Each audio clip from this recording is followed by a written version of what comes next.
So this podcast is not focusing, this vlog is not focusing on a specific gaming system, but I wanted to talk about social anxiety in gaming, because we all approach gaming, whether it's role-playing Dungeons & Dragons, Warhammer 40,000, X-Wing miniatures.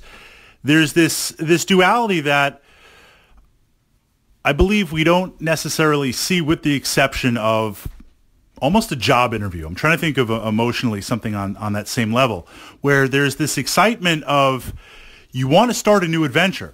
You want to be part of a social group. You want to get in there and game, but interacting with new players, meeting new people, and being a little bit overwhelmed by not only meeting people, but learning games and playing games, it can be a little bit intimidating. It can be a little bit overwhelming. Myself as an example, I consider myself a somewhat confident person. I tend to be more forward-facing.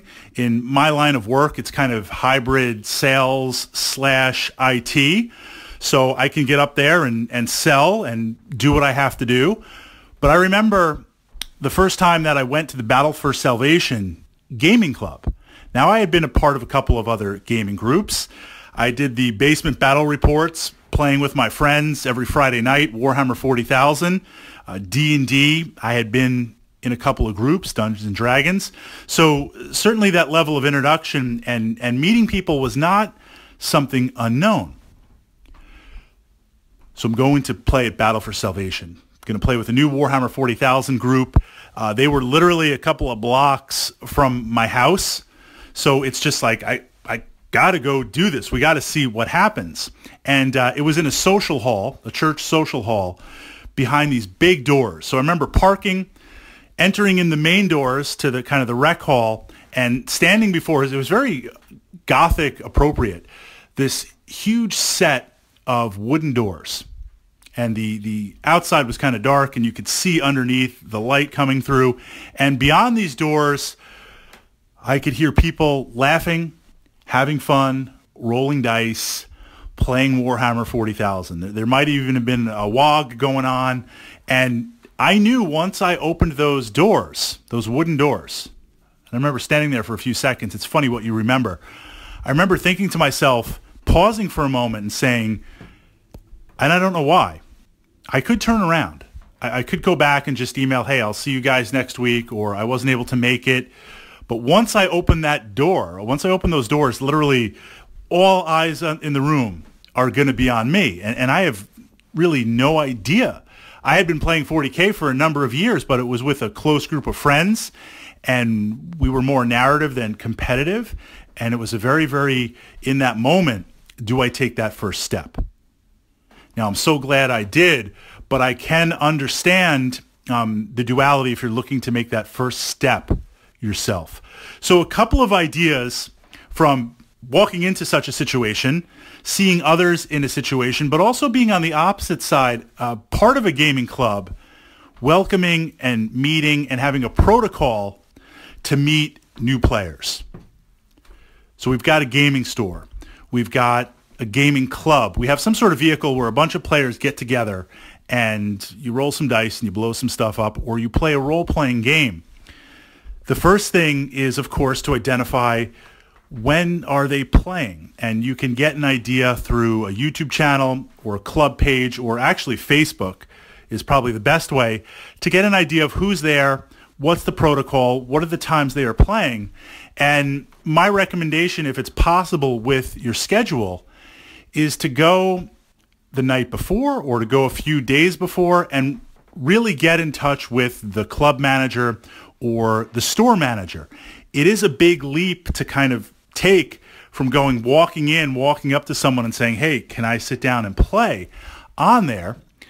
Have the store manager, that's what they're there for. And I say store manager interchangeably with a club manager or a greeter, something on there.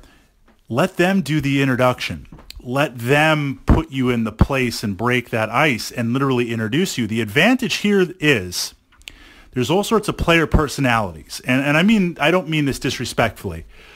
Some players are better suited for meeting sitting down and rolling dice with new members as they become acclimated to the club. I'm trying to be as diplomatic as possible on there. There are a couple of player personalities that are really great people once you get to know them. But how they kind of present themselves that first time, it could be a little bit overwhelming. So a good store manager, a good gaming group manager will know when new people come in, hey, here's the introductions. Why don't you sit down and play with this group here? And I'm going to introduce, this is Fritz and this is so-and-so and this is, and break that ice and let them essentially do the heavy lifting for you. If there is that level of social anxiety, then that makes things much, much easier. Another really good way to do it, let's say, so today is what? Today is Monday. As I'm making this podcast, in another couple of minutes, it will actually be Tuesday. So let's say Wednesday is the next time that they're having open D&D gaming or open 40K gaming. You have the ability to go by just for like the last 20 minutes on there. Go by the last 20 minutes, the end of the evening. This will give you the opportunity when things are kind of winding down and people are a little bit more settled for you to go in and not necessarily sit down and play a game right then and there, but because there's no time, because there's maybe 20 minutes left before the store closes or the event for the week ends.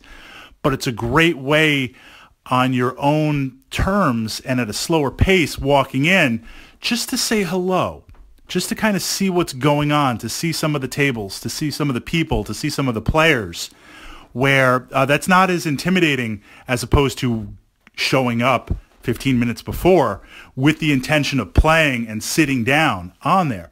So you can acclimate yourself by going towards the tail end, or maybe even at the beginning, right? A lot depends on your schedule. You could go in and say, hey, I'm interested in gaming with the club, or I'm interested in gaming here at the store, but based on my schedule right now, I can only stay for 15 minutes, right? Taking those little steps.